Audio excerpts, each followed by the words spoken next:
नमस्ते मित्रों, कैसे हो आप सब। आशा करता हूँ बहुत अच्छे होंगे और आपके विचार राष्ट्र को समर्पित होंगे, अपने से बड़ों को सम्मान और छोटों को प्यार दे रहे होंगे। तो कल हमने अपनी क्लास यहाँ पर वाइंड अप की थी, कल मतलब परसों, और कुछ टेक्निकल इश्यू के कारण कल की क्लास नहीं हो पाई। उसके लिए मुझे थोड़ा खेद है। तो चलो, मैंने आपको एक क्वेश्चंस दिया था ये वाला कि भाई बिंदु के निर्देशांक ज्ञात कीजिए। अब आई वांट टू नो किसके वैल्यू क्या होगी। यद्यपि कुछ स्टूडेंट्स ने मुझे इसके आंसर भी कर रखे हैं, व्हाट्सएप पे भी कर रखे हैं और यहाँ कमेंट्स में भी कर रखे हैं। तो चलो हम बिना समय गवाए हुए इसका आंसर निकालते हैं। और आज की जो क्लास होने वाली है वो इसी सेशन पर क्या है, कुछ क्वेश्चंस हैं छोटे मोटे जो ऑब्जेक्टिव टाइप्स आते हैं या 2 या 3 नंबर के आते हैं, उनको हम यहाँ पर करने वाले हैं। तो चलिए, मैक्स मैक्स माई माई बटे मम मम, मैक्स मैक्स माई माई बटे मम मम, ये फॉर्मूले याद करने का तरीका था एक, जो हम पहले वाली वीडियो में बता चुके थे। और अपना रेशियो क्या रहेगा, 12 21, 12 21 और 12 12। चलो अब हम क्या करेंगे, इसको सॉल्व करेंगे। ए बी को m ratio m1 ratio m2 में बाह्य विभाजित करने वाले बिंदु के हमें क्या ज्ञात करने हैं, कोऑर्डिनेट्स फाइंड करने हैं। तो देखो m1 का मान कितना है हमारे पास, 1 मल्टीप्लाइड, x2 का मान कितना है, x2 का मान 2, सिंबल माइनस, ठीक है। इधर m2 का मान कितना है, m2 का मान 2 मल्टीप्लाइड, x1 का मान कितना है 5 अपॉन कितना रहेगा, -2, ठीक है। नेक्स्ट इधर m1 का मान वही रहेगा जो पहले है, y2 का मान हमारे पास यहाँ से आएगा, कितना रहेगा 8, कॉमा, ठीक है, कॉमा नहीं आएगा, माइनस का सिंबल आएगा, m2 2 मल्टीप्लाई y1 का मान 4 अपॉन 1 - 2।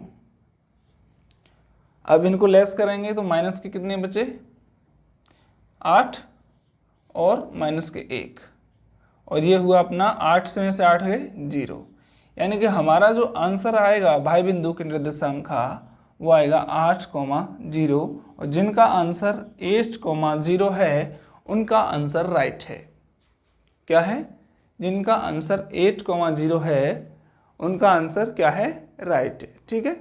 चलो अब कुछ अदर क्वेश्चंस हैं जो हम आप जानेंगे। ये क्वेश्चंस पिछली वाले उसमें दिया था होमवर्क के तौर पर, और कल क्लास नहीं हुई थी इसलिए मैंने आप लोगों को उस ग्रुप्स में होमवर्क के तौर पर कुछ 25-30 क्वेश्चंस की एक PDF शेयर की थी, जिसमें मुझे लगता है कि आप लोगों ने वो अवश्य ही की होगी और आंसर भी साथ ही दे रखे हैं उसमें, तो आपने आंसर मैच कर लिए होंगे, ऐसा मुझे प्रतीत होता है। चलो आगे चलते हैं। देखो अब तक क्या है कि ये जो पॉइंट्स थे वो नॉर्मल चल रहे थे। अब इसमें एक ट्विस्ट और हम ऐड करने वाले हैं, वो है ट्रिग्नोमेट्री। अब जैसे ट्रिग्नोमेट्री का नाम आता है तो कुछ स्टूडेंट्स की हवा हवाई हो जाती है। तो मैं आपको बता दूं, ट्रिग्नोमेट्री इतना टफ नहीं है जितना कि आप लोग समझते हो। ये बहुत ही सरल है, जरूरत है कि आपको समझाया किस तरीके से गया है। कोई ना, हम ट्रिग्नोमेट्री अभी स्टार्ट नहीं करेंगे, लेकिन उससे संबंधित कुछ क्वेश्चंस लगाएंगे और यहाँ छोटे छोटे क्वेश्चंस को हम समझेंगे जो कि आपके ऑब्जेक्टिव टाइप्स होते हैं, ठीक है। और कल हम एक नया टॉपिक स्टार्ट करेंगे। या तो हम फलन स्टार्ट कर सकते हैं या फिर हम फलन के बजाय एक और टॉपिक है क्या, integration and differentiation, integrations and differentiation वो स्टार्ट करेंगे। और बहुत ही अच्छे टॉपिक हैं, ज़्यादा माइंड लगाने की जरूरत नहीं। उसके बाद हम लॉग स्टार्ट करेंगे, फिर मैट्रिक्स स्टार्ट करेंगे। ये हमारा कुछ स्ट्रेटजी रहेगी, जिससे सबसे पहला उद्देश्य हमारा ये रहेगा कि आपकी जो बैक लग रही हैं उस बैक को हम खत्म करें। हाँ, एक और है सेंटर फार्मूला, यानी केंद्र के बिंदु के लिए। कल वाले टॉपिक में हम वो स्टार्ट करेंगे क्योंकि वो इसी से जुड़ा हुआ है, इसलिए। ठीक है, चलो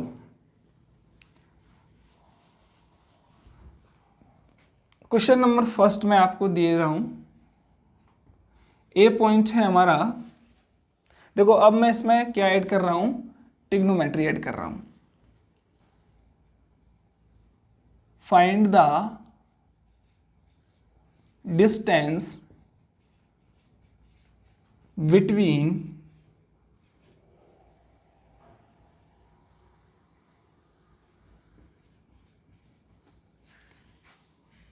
A and B. Find the distance between A and V. Point A है हमारा sign theta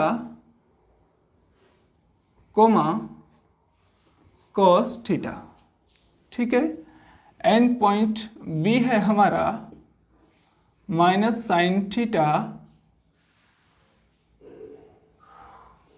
comma minus cos theta. अब हमें इसकी क्या ज्ञात करनी है, दोनों के बीच की दूरी ज्ञात करनी है। अब हम कंफ्यूज हो जाते हैं। देखो इसी क्वेश्चन को मैं आपको दो तरीकों से बताऊंगा कि एक बार ये दिया हो तो इसका आंसर हम कैसे फाइंड करेंगे, और यहाँ अगर अदर पॉइंट दिए गए हों तो कैसे फाइंड करेंगे।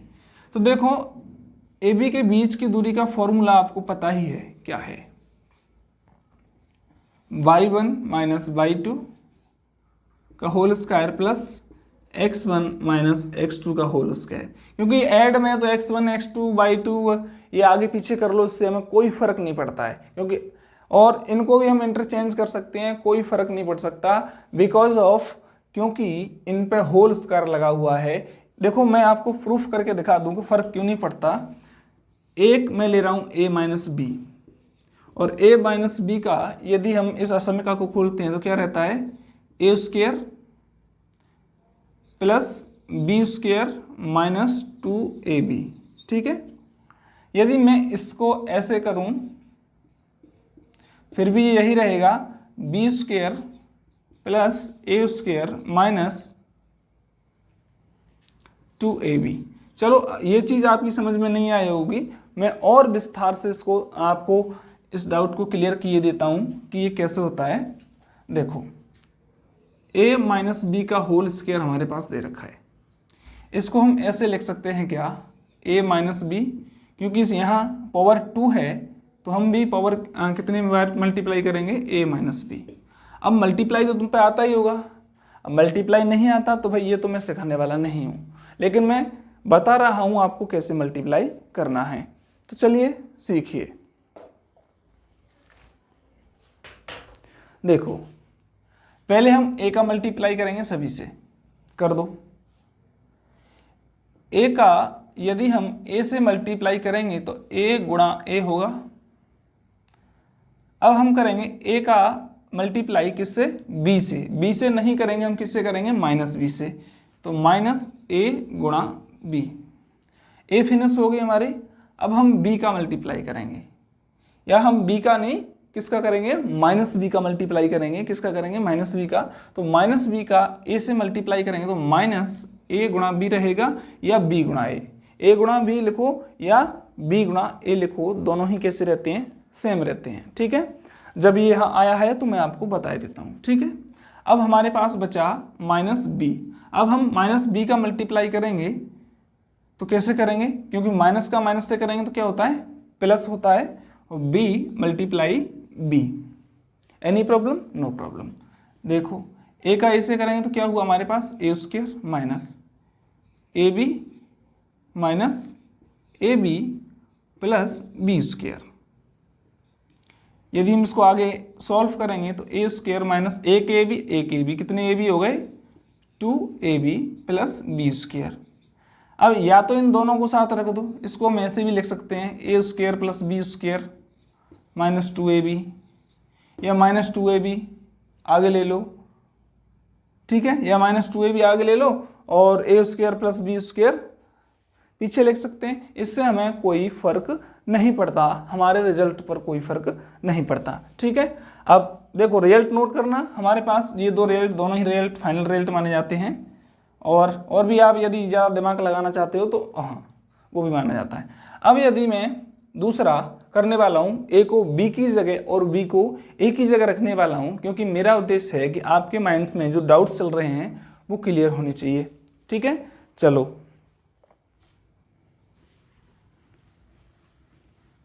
तब मैं इस क्वेश्चन को सॉल्व करूंगा। हो सकता है आपने नोट कर लिया होगा, वैसे ये आपके सिलेबस में नहीं है, केवल समझने की चीज़ है, आपने समझ ली होगी, बहुत अच्छे। अब देखो मैं निकालने वाला हूँ b माइनस ए का होल स्क्वायर। जस्ट एस इसको भी हम वैसे ही लिखेंगे b माइनस ए, ठीक है। b का b से मल्टीप्लाई करेंगे, क्या रहेगा हमारे पास b मल्टीप्लाई b का a से मल्टीप्लाई करेंगे तो b गुणा a, क्योंकि b प्लस की है यहाँ और a किसकी है माइनस की है, इसलिए ये माइनस का सिंबल आया, ठीक है साहब। अब हुआ हमारे पास a, तो माइनस है a का b से करेंगे तो a गुणा b, ठीक है।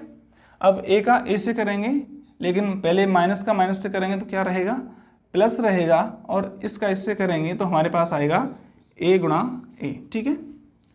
अब जैसे वही प्रक्रिया थी, इसको हम बी स्क्वायर लिख सकते हैं माइनस ए बी हो या बी ए, वो दोनों कैसी रहती हैं सेम रहती हैं, ठीक है।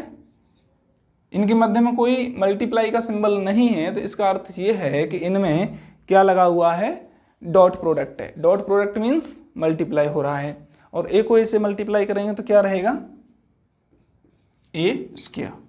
अब देखो बी स्क्वायर माइनस एक ए बी, कितने ए बी हो गई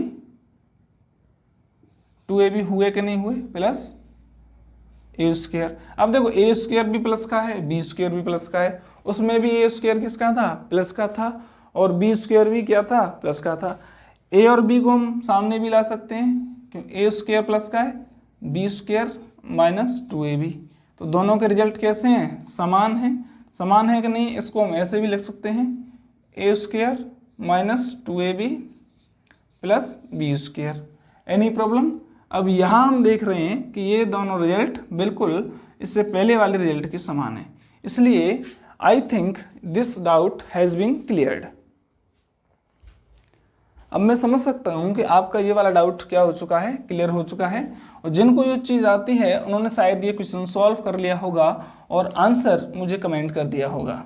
कोई ना, जिसने नहीं किया है वो देख लो, क्योंकि ट्रिग्नोमेट्री में क्या होता है कि मैक्सिमम स्टूडेंट्स कन्फ्यूज़न हो जाते हैं, और किसी ने सही कहा है कि कन्फ्यूज़न ही कन्फ्यूज़न है, सॉल्यूशन का पता नहीं। सॉल्यूशन जब मिला तो कन्फ्यूज़न की पता नहीं, जब सॉल्यूशन मिल गया तो कन्फ्यूज़न नहीं पता कि कन्फ्यूज़न क्या थी हमारी, तो वही है।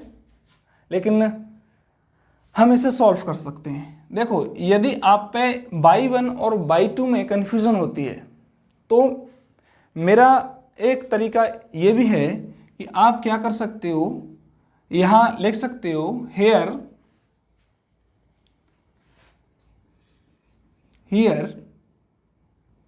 x1 कहाँ है, क्या है साइन थीटा, कॉमा बाई 1 क्या है कॉस थीटा। मैं इसे साफ कर दूं, ठीक है, नीचे लिखता हूं थोड़ा अच्छी तरह से। यदि आपको कंफ्यूजन होती है तो आप लिख सकते हैं कि here x1 is equal to sine theta, y1 is equal to cos theta, comma x1 y1 हो गए, और b पॉइंट है उसमें हम क्या लेंगे x2 y2 लेंगे, ठीक है। तो x2 is equal to minus sine theta comma y2 is equal to minus cos theta. ठीक है, इतना हो गया। आगे चलते हैं। अब हमें बीच की दूरी निकालनी है, तो फॉर्मूला हमारे पास यही है। और ऐसा करने से एक बेनिफिट हमारे लिए ये रहेगा कि हमें x1 और y1 का मान निकालने में कोई दिक्कत नहीं रहेगी या पुट ऑफ करने में नहीं रहेगी। यदि आप डायरेक्ट ही पुट ऑफ कर सकते हो तो यहाँ फॉर्मूला लिखने की कोई जरूरत नहीं है। ठीक है, क्योंकि मैक्सिमम क्वेश्चन ये किसमें पूछे जाते हैं, maximum question objective type question होते हैं ये। लेकिन फिर भी चलो हम एक फॉर्मूला लिख देते हैं, x2 माइनस लिख दो या x1 माइनस x2 लिख दो, इससे कोई फर्क नहीं पड़ता, क्योंकि मैं अभी आपको सॉल्व करके बता चुका हूं। ठीक है, आगे वैल्यू पुट करेंगे, यहाँ पे वैल्यू पुट करो और आंसर पाओ।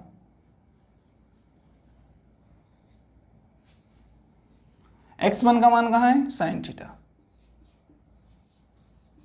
माइनस x2 का मान क्या है, x2 का मान क्या है यहाँ पर, माइनस साइन थीटा, और एक माइनस यहाँ है, दोनों में क्या रहेगा, मल्टीप्लाई रहेगा, मल्टीप्लाई रहेगा। और माइनस मल्टीप्लाई करके क्या बनाते हैं, प्लस बनाते हैं। तो क्या रह जाएगा, ये क्या हो जाएगा, प्लस साइन थीटा। ठीक है, क्या है इसका स्क्वायर है, प्लस जस्ट एस y1 की वैल्यू कॉस थीटा। ठीक है, y1 की वैल्यू क्या है, कॉस थीटा, माइनस ये किसका है, माइनस ये फॉर्मूले वाला माइनस है, ये वाला माइनस नहीं है, ध्यान रखना। फॉर्मूले का माइनस अलग होता है और ये अलग है। ठीक है, तो अब ये रखेंगे, तो माइनस माइनस प्लस, अब कॉस थीटा। ठीक है, इसका क्या है, होल स्क्वायर है। अब इसको आगे सॉल्व करेंगे, implies that A B is equal to, देखो कॉस थीटा, साइन थीटा और साइन थीटा क्या हुए, 2 साइन थीटा हुए, कॉस थीटा और कॉस थीटा कितने हुए, 2 कॉस थीटा हुए। तो हम इसको से लिख सकते हैं 2 साइन थीटा का वर्ग, ठीक है, प्लस 2 कॉस थीटा का वर्ग। किसी को कोई प्रॉब्लम,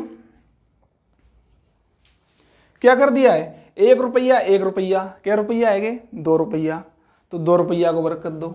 मतलब एक समझने का तरीका देखो, यदि मेरे पास 1 रुपया है, किसी और के पास 1 रुपया है, और किसी ने हमसे पूछा है कि बताओ कितने रुपए हो गए, तो हमने बता दिया 1 रुपया और 1 रुपया, क्या रुपया, 2 रुपया, तो 2 रुपया लग रहे, और उसको क्या करना है, वर्ग करना है। रुपया मतलब साइन थीटा, ठीक है, साइन है तो साइन लगा दो, कोस है तो कोस लगा दो, टेन है तो टेन लगा दो, कोट है तो कोट लगा दो। इसके बाद हम थोड़ा रिवाइज करा देंगे आपकी ट्रिग्नोमेट्री, क्योंकि फंक्शन पढ़ेंगे तो उसमें भी आपको जरूरत रहेगी। ठीक है, इसके बाद हम सर्किल स्टार्ट करेंगे। कुछ क्वेश्चंस हैं जो हम करा रहे हैं, ये थोड़ा विस्तार से इसलिए करा रहा हूँ जिससे आपकी समझ में आ जाए ट्रिग्नोमेट्री में। ठीक है, अंडर रूट 2 का वर्ग कितना होता है, 4, और साइन का वर्ग क्या होगा, sign square theta, sign square theta. ध्यान रखना थीटा पे वर्ग नहीं लगेगा, यदि आपने थीटा पे वर्ग लगा दिया तो ये गलत हो जाएगा। ये हमेशा नोट कर लो कि कभी भी ट्रिग्नोमेट्री में थीटा पर यदि संपूर्ण अनुपात का वर्ग करते हैं तो वो थीटा का नहीं होता है, केवल किसका होता है, इसका होता है, अनुपात का। ये बात नोट करके रख लो और भविष्य में आपको काम आएगी। वैसे एग्रीकल्चर स्टूडेंट्स को साइन थीटा और कोस थीटा काम आते नहीं है। 4 कोस स्क्वायर थीटा। अब यहां से और यहां से कॉमन क्या मिल रहा है, यहां से और यहां से हमारे पास कॉमन मिल रहा है 4, क्या मिल रहा है, 4 कॉमन मिलने पर यहां क्या बचा हमारे पास, sine square theta plus cos square theta. ये किस में है, अंडर रूट स्क्वायर रूट में है। अब चूंकि हमने पढ़ा है कि इसकी वैल्यू क्या रहती है,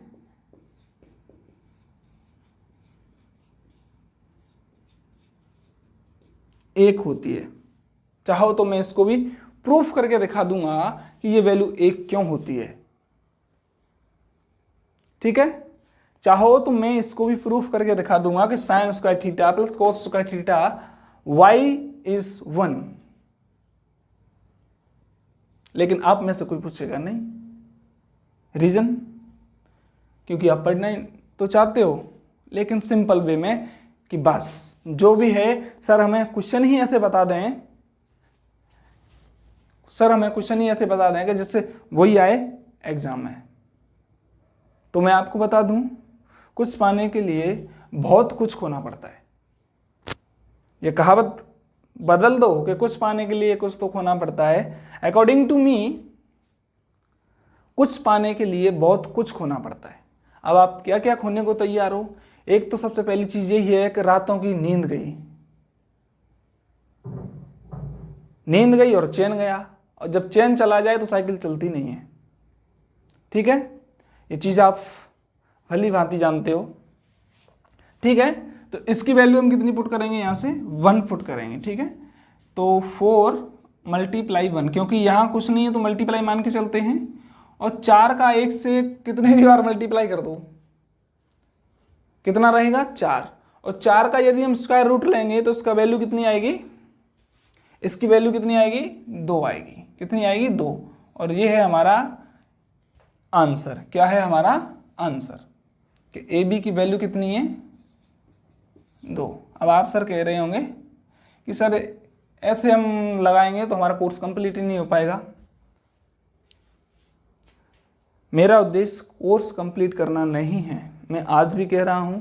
मेरा उद्देश्य है कि मैं जितना पढ़ाऊं उतना आपकी भेजे में उतर जाए।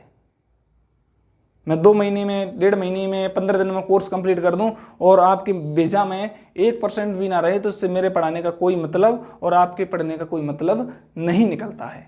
ये चीज़ आप भी जानते हो। ठीक है, चलो समझ में आया? कहीं कोई डाउट्स है तो जो स्टूडेंट्स मुझसे व्हाट्सएप ग्रुप के माध्यम से जुड़े हैं वो व्हाट्सएप पे पूछें, और जो नहीं जुड़े हैं वो चैनल पर पूछें। कमेंट सेक्शन खुला हुआ है ओपनली। ठीक है, और भी इससे संबंधित कोई डाउट्स हैं तो आप पूछ सकते हैं, पूछने में कोई बुराई नहीं है। आज नहीं तो आपको कल उसका जवाब मिल जाएगा। आज नहीं तो कल मैं इसलिए कह रहा हूँ कि इस दुनिया में कोई सर्वज्ञ नहीं है, ना मैं सर्वज्ञ हूँ ना कोई भी सर्वज्ञ है। मैथमेटिक्स तो ऐसा चीज़ है कि इसमें कोई सर्वज्ञ हो ही नहीं सकता। ठीक है, कहीं ना कहीं कोई ना कोई व्यक्ति तो मात खाएगा ही। चलो आगे चलते हैं, मैं इसे रफ करता हूं।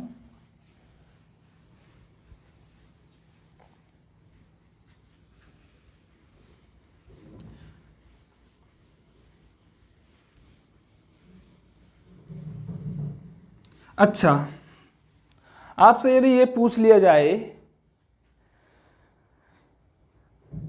कि कोई बिंदु y अक्ष पर स्थित है, कोई बिंदु कहां स्थित है? y एक्सिस पर स्थित है, तो इसकी x अक्ष से दूरी क्या होगी? x का मान। y अक्ष पर स्थित है तो x का मान या y का मान बताओ? देखो, कोई बिंदु y अक्ष पर स्थित है, कोई बिंदु y अक्ष पर स्थित है तो उस बिंदु की y अक्ष से दूरी क्या रहेगी? y का मान। x अक्ष से दूरी क्या रहेगी? x अक्ष से दूरी क्या रहेगी? सॉरी, थोड़ा मैं मिस्टेक कर गया। देखो, हाँ समझो, पहले ध्यान से सुनो कि यदि कोई बिंदु x अक्ष पर स्थित होता है तो y का मान 0 होता है, और y अक्ष पर स्थित होता है तो x का मान 0 होता है। ठीक है, मैं सही था। यदि कोई बिंदु x अक्ष पर स्थित है तो y का मान 0 है, और y अक्ष पर स्थित है तो x का मान 0 है। और आपसे क्वेश्चन कैसे पूछा जाएगा? बिंदु a,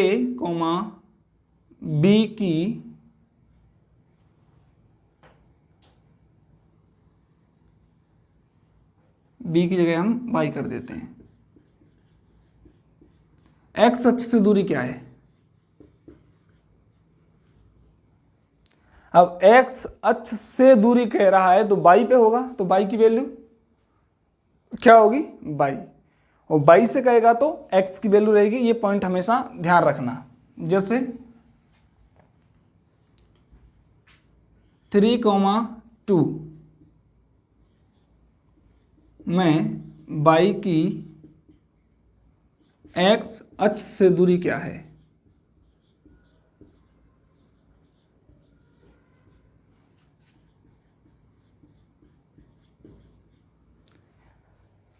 बिंदु दे रखा है ये, इसमें बाई की x अक्ष से दूरी क्या है? तो बाई की पूछ रहा है, किससे पूछ रहा है? x अक्ष से पूछ रहा है, और x अक्ष से पूछ रहा है तो आप बता सकते हो क्या है। बाई की दूरी x अक्ष से क्या रहेगी, बताओ मुझे, कमेंट सेक्शन में जवाब दो। देखता हूं कौन कौन जवाब देता है। बाई की किससे दूरी पूछ रहा है? x अक्ष से पूछ रहा है। जब तक आप जवाब ढूंढो, जब तक मैं पानी पीता हूं।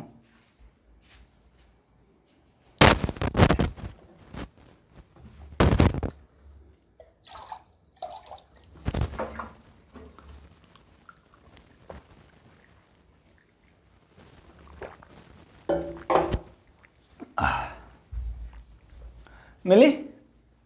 मिल गई होगी, कोई बात नहीं है। अब तक तो आप क्या क्या ढूंढ ले गए होंगे। कहीं ऐसा तो नहीं है कि घर वालों को दिखाने के लिए विंडो चेंज कर लेते हो कि हम लाइव क्लास ले रहे हैं या सर की क्लास चल रही है, और घर वाले बाहर निकले जैसे ही शॉर्ट्स शॉर्ट्स शॉर्ट्स। ध्यान रखो, इन शॉर्ट देखने के चक्कर में तुम्हारी ज़िंदगी शॉर्ट हो चुकी है और ज़्यादा हो जाएगी, तो ज़्यादा शॉर्ट्स के चक्कर में ना पड़े। ठीक है, बाई अक्ष की पूछ रहा है। बाई अक्ष कहाँ है? ये रहा। किससे पूछ रहा है? एक्स अक्ष से दूरी पूछ रहा है। कोई दिक्कत नहीं है, नहीं आ रहा तो ये ड्रॉ कर सकते हो आप। 3 बाई की एक्स से दूरी पूछ रहा है, तो बाई की एक्स से दूरी पूछ रहा है तो मान किसका रहेगा? बाई का रहेगा ना। देखो कितना है एक्स पे? 3 है। बाई की पूछ रहा है एक्स से दूरी 3, और बाई पे कितना है? 2, 3,2। अब देखो ये वाली दूरी पूछ रहा है, बाई की दूरी एक्स अक्ष से कितनी है? ये वाली दूरी पूछ रहा है तो कितनी है, यानी कि बाई की दूरी एक्स अक्ष से कितनी है? एक्स की वैल्यू, बाई का ही मान पूछ रहा है, एक्स की नहीं पूछ रहा। किसका पूछ रहा है? बाई का मान पूछ रहा है। तो कितना है हमारे पास? बाई का मान कितना है? 2। तो हमारा आंसर कितना आएगा? 2। ठीक है, आगे चलते हैं, और कुछ क्वेश्चंस हैं,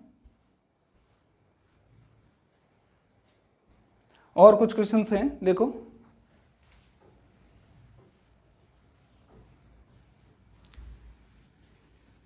और जैसे ये टॉपिक खत्म होंगे हम प्रीवियस ईयर क्वेश्चन उठा लेंगे जो पूछे जाते हैं। अब देखो, मैंने भाय विभाजन के और अंत विभाजन बिंदु के निर्देशांक निकलवाए थे जब अनुपात हमारे पास क्या दिए थे? x1, x2 दिए थे। अब देखो क्वेश्चन में थोड़ा चेंज करता हूं उसी को। क्या चेंज करता हूं? क्वेश्चन में थोड़ी चेंजिंग ये है कि यदि a 3,2 और b 4,3, ठीक है, ये दे रखा है। a 3,2 b 4,3 को अंतः विभाजित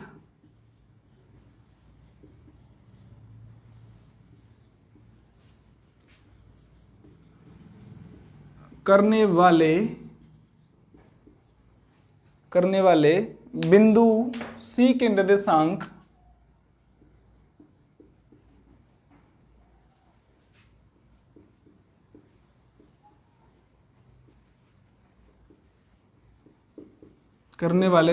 निर्देशांक 2,3 हैं, तो अब निर्देशांक तो दे दिए उसने, अब हमें फाइंड क्या पूछ रहा है? C के अनुपात ज्ञात कीजिए। सिंपल सा क्वेश्चन है, थोड़ा मॉडिफिकेशन किया है इसमें। क्या मॉडिफिकेशन किया है? मॉडिफिकेशन ये किया है कि पहले तो हमें क्या दिया था, m1 अनुपात m2 का मान दिया था, तब हमें बिंदु C के निर्देशांक पूछ रहा था। और अब किसने क्या मॉडिफिकेशन कर दिया, अब किसने मॉडिफिकेशन ये किया है कि हमारे पास C के जो विभाजित करने वाले बिंदु हैं उसके निर्देशांक दे रखे हैं, और उसमें हमसे पूछा है, क्या पूछा है? पूछा है कि अब उस बिंदु के हमें क्या ज्ञात करके दीजिए, अनुपात ज्ञात करके दीजिए। तो क्या आप मुझे बता सकते हो कि इसमें फॉर्मूला कौन सा लगेगा? अंत बिंदु वाला लगेगा या बाह्य बिंदु वाला लगेगा? अंत विभाजन। कभी कभी वो क्या करते हैं कि क्वेश्चन में ना तो अंत विभाजन देते हैं ना बाह्य विभाजन देते हैं, कुछ भी नहीं देते, तो हमें उस केस में अंत विभाजन और बाह्य विभाजन दोनों में से कुछ नहीं देते, तो हमें उस केस में क्या करना होता है, उस केस में उसको अंत विभाजन मानना होता है। ठीक है, यदि ये कह दे इसी क्वेश्चन में बिंदु को विभाजित करने वाले बिंदु C के निर्देशांक ये हैं, तो C के अनुपात ज्ञात कीजिए। तो बताइए कि बिंदु C रेखा AB को किस अनुपात में विभाजित करता है। लैंग्वेज चेंज हो सकती है लेकिन जो उसका वो है एक ही रहेगा, कोई बात नहीं है। चलो आगे चलते हैं। देखो जी, हाँ जी,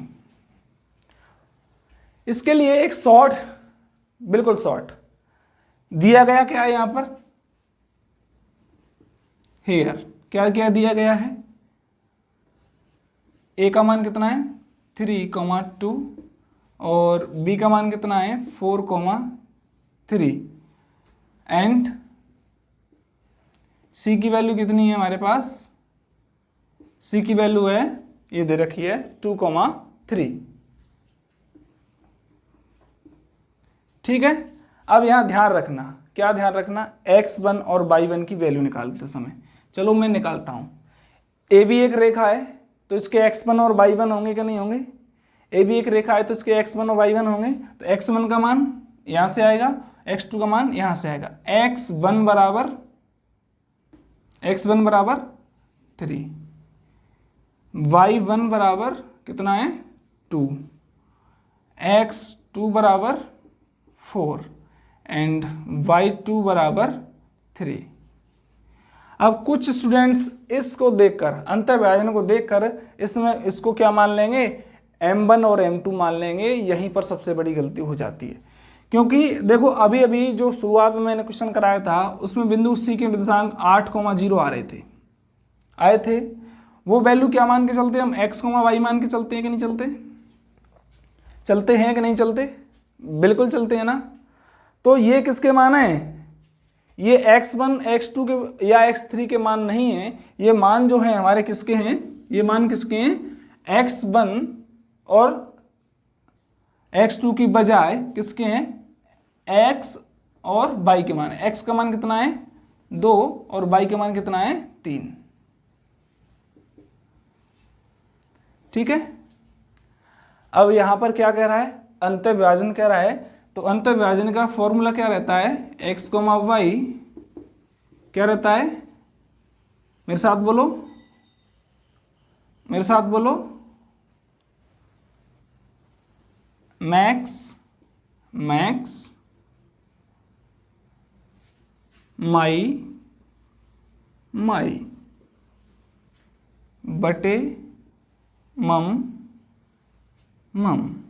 ये एक याद करने का ट्रिक है। ठीक है, 12, 21, 12, 21, 12, 12, यहां लगता है कोमा। ठीक है, अब देखो एक चीज,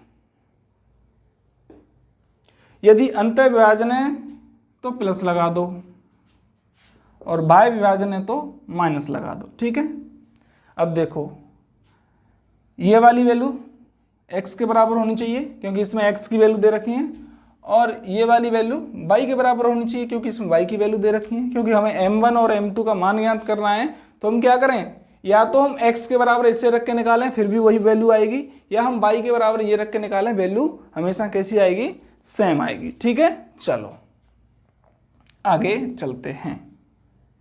और साथ ही साथ नोट करते जा रहे होंगे, और नहीं नोट करके जा रहे हैं तो मैं समझ रहा हूँ कि आपका जो ब्रेन है ना, वो IQ लेवल उसका बहुत ही शार्प है, या तेज है, या हाईली है। तो देखो हम x के बराबर लेते हैं, x बराबर हम इससे क्या लिख सकते हैं, m1 x2 plus m2 x1 upon m1 plus m2। ठीक है, हमारा उद्देश्य केवल m1 और m2 के मान ज्ञात करना है, इसलिए हम पूरे को सॉल्व नहीं करेंगे। ठीक है, ये 2 नंबर में भी आ सकता है और ये 7 नंबर में भी आ सकता है। 7 नंबर में आएगा तो थोड़ा और कॉम्प्लिकेट किया करेगा इसको। ठीक है, m प्लस दैट यहाँ वैल्यू रखो, क्योंकि m1 और m2 की हमारे पास वैल्यू नहीं है, ध्यान रखना। तो हम क्या करेंगे, x की वैल्यू कितनी है हमारे पास, 2, x की जगह रख दो 2। ठीक है, m1 की वैल्यू हमारे पास है नहीं है, गुणा m1 को m1 ही लिखेंगे। क्या है, x2 की वैल्यू क्या है हमारे पास, 4 का मल्टीप्लाई कर दो, प्लस का सिंबल है। m2 की वैल्यू हमारे पास है नहीं है, मल्टीप्लाई। x1 का मान कितना है हमारे पास, 3, कितना है, 3। ठीक है, m1 की वैल्यू हमारे पास है नहीं है, m2 की है नहीं है। क्रॉस मल्टीप्लाई करना तो आप लोगों पे आता होगा कि नहीं आता, क्रॉस मल्टीप्लाई करेंगे इनमें, क्या करेंगे, क्रॉस मल्टीप्लाई। अब हमारे पास देखो जगह काफ़ी कम है, तो मैं इधर से इसको रफ कर देता हूँ, क्योंकि ये वैल्यू हमने ले चुके हैं और आप लोगों ने नोट कर ली होंगी, यद्यपि मुझे पता है कि वैल्यू कहाँ से कैसे लेनी है। ठीक है, ये पॉइंट्स यहाँ से, तो देखो 2 का मल्टीप्लाई, 2 के नीचे कुछ नहीं है तो 1 मान लो और इसको ऐसे मल्टीप्लाई कर दो, इसे हम कहते हैं क्रॉस मल्टीप्लाई। ठीक है, चलो आगे चलते हैं। तो हम इसको ऐसे लिख सकते हैं, उसके बाद 2m1 plus m2 is equal to, अब इसको मल्टीप्लाई करेंगे तो 4 का m1 से मल्टीप्लाई करेंगे तो कितना हो रहेगा, 4m1, और 3 का m2 से करेंगे तो 3m2, तो ये रहेगा हमारे पास 4m1 प्लस 3m2। यदि आप थोड़ा भी जानते हो ना कैलकुलेशन, तो यहाँ से आगे वाला प्रोसेस आपके दिमाग में हो चुका होगा। 2 का मल्टीप्लाई करो, 2m1 plus 2m2, 4m1 plus 3m2। अब हम क्या करेंगे, m वाले पद, m1 वाले पद एक तरफ और m2 वाले पद एक तरफ ले लेंगे। ठीक है, m प्लस दैट 2m1 और 4m1 किधर भी ले जाओ इससे कोई फर्क नहीं पड़ता है, एट लास्ट रिजल्ट हमारा सेम ही रहेगा। चलो m1 वाले पद हम इधर ले रहे हैं, ठीक है, और m2 को इधर भेज दिया। ध्यान रखना इसे कहते हैं पक्षांतरण करना, और पक्ष बदलने पर भाई साहब चाहे राजनीति हो या मैथमेटिक्स हो, इसमें एक कंसेप्ट बहुत सही है कि पक्ष बदलने पर आदमी परिवर्तित हो जाता है, तभी तो पक्ष बदलेगा।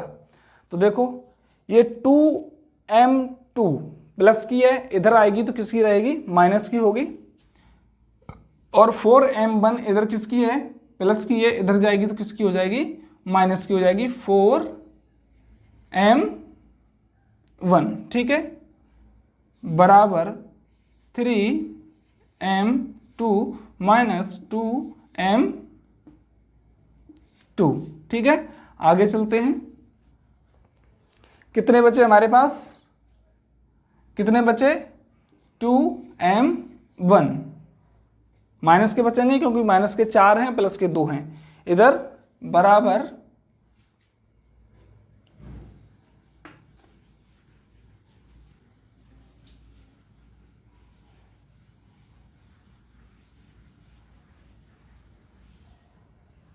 3 क्या रहेगा, 3 में से 2 जाएंगे तो m2। अब हमें क्या निकालना है, m1 और m2 का मान निकालना है, तो इधर हम क्या करेंगे, m1 अपॉन m2 निकालेंगे। ठीक है, क्या करेंगे, m2 का इधर भाग देंगे। ध्यान रखना हम भाग देते हैं तो यहाँ 1 बचेगा, ठीक है, कितना बचेगा 1/-2, क्योंकि अनुपात माइनस में नहीं होते हैं, अनुपात हमेशा प्लस में ही रहते हैं। तो m1 अनुपात m2 का मान आएगा हमारे पास, ठीक है, ऐसे माइनस है लेकिन अनुपात माइनस में नहीं होते, ठीक है, क्योंकि काल्पनिक जाएंगे फिर। m1 के सामने कितना है 1/2, ठीक है, ये है हमारा आंसर। ठीक, क्या समझे, क्या समझे? यदि आपकी समझ में नहीं आया है तो कोई बात नहीं, मैं आपको एक प्रैक्टिस के लिए क्वेश्चन दे देता हूं। यही क्वेश्चन है ना, इसको भाय विभाजन करवा देता हूं, इसी क्वेश्चन को मैं भाय विभाजित करवा देता हूं और वीडियो को आप देखते जाइए और इसको हल करते जाइए और मुझे इसका आंसर चाहिए, ठीक है, मुझे इसका आंसर चाहिए, ठीक है। भाय विभाजित करने वाले बिंदु C के निर्देशांक ये दे रखे हैं, तब हमें m1 और m2 के मान ज्ञात करने हैं, वो हमें फाइंड करके, यदि नोट कर लिया होगा आप लोगों ने, क्या चाहिए कमेंट सेक्शन में इसका आंसर मुझे चाहिए। तो आशा करता हूँ आप लोगों की समझ में आज की क्लास आ चुकी होगी। नहीं आई है तो बैंड बजा सकते हो आप, मतलब बैंड का मतलब वो बैंड नहीं है, बैंड का मतलब मैं कह रहा हूँ आप इसमें कमेंट सेक्शन में मुझे कमेंट कर सकते हो कि सर यहाँ से लेकर यहाँ तक ये वाला प्रोसेस हमारी समझ में नहीं आया है। और जब तक आप बताओगे नहीं तब तक हम, जब तक आप पूछोगे नहीं तब तक हम बताएंगे नहीं, क्योंकि हम तो यही मान के चलेंगे कि आपके जो हम पढ़ा रहे हैं वो सब चीज़ समझ में आ रही है, ठीक है। इसका आंसर हो सकता है मैं कमेंट में दे दूं, क्योंकि कल मुझे एक नया टॉपिक स्टार्ट करने वाला हूं, सर्किल स्टार्ट करेंगे और सर्किल से संबंधित जितने भी जो कंसेप्ट्स हैं रिलेटेड टू कोऑर्डिनेट ज्योमेट्री, उनको हम कल वाली क्लास में कंप्लीट करेंगे और उससे नेक्स्ट वाली क्लास में उस पर आधारित जितने भी क्वेश्चंस होंगे और प्रीवियस ईयर एग्जाम्स में पूछे गए होंगे उनको हम सॉल्व करेंगे, ठीक है। तो आज के लिए इतना ही, कल मिलेंगे एक अच्छी सी वीडियो में एक अच्छे से नए से टॉपिक के साथ। तब तक के लिए आप ये क्वेश्चन सॉल्व जरूर करना, ठीक है, और सॉल्व करके एक ही स्टूडेंट्स है जो इसके जितने वीडियो हैं उनके आंसर प्रॉपरली मुझे सेंड कर रहे हैं, चंचल है शायद वो, क्योंकि पूरा नाम नहीं है चंचल, मेल आईडी से मुझे पता चल रहा है कि हो सकता है यही नाम है, लेकिन आई विल कन्फर्म दैट चंचल ही है, ठीक है। तो डियर स्टूडेंट्स, आप ऐसे ही मेहनत करते रहो और मुझे कमेंट सेशन में अपने आंसर देते रहो। और उसने जो आंसर दिया है कमेंट सेशन में, जो पिछले वाले क्वेश्चंस का 8,0, वो बिल्कुल राइट आंसर है। धन्यवाद चंचल आपके लिए, ठीक है। तो यदि वीडियो आपको अच्छी लग रही है तो शेयर करना, और जो आपके न्यू स्टूडेंट्स हैं या जूनियर्स हैं जिन्होंने एडमिशन लिया है अभी, उन्हें आप शेयर कीजिए, दबा के शेयर कीजिए और बताइए कि आप बिना कॉलेज जाए हुए मैथ्स की बैक यहाँ से निकाल सकते हो, ठीक है। तो बस चलते हैं, नमस्ते जी।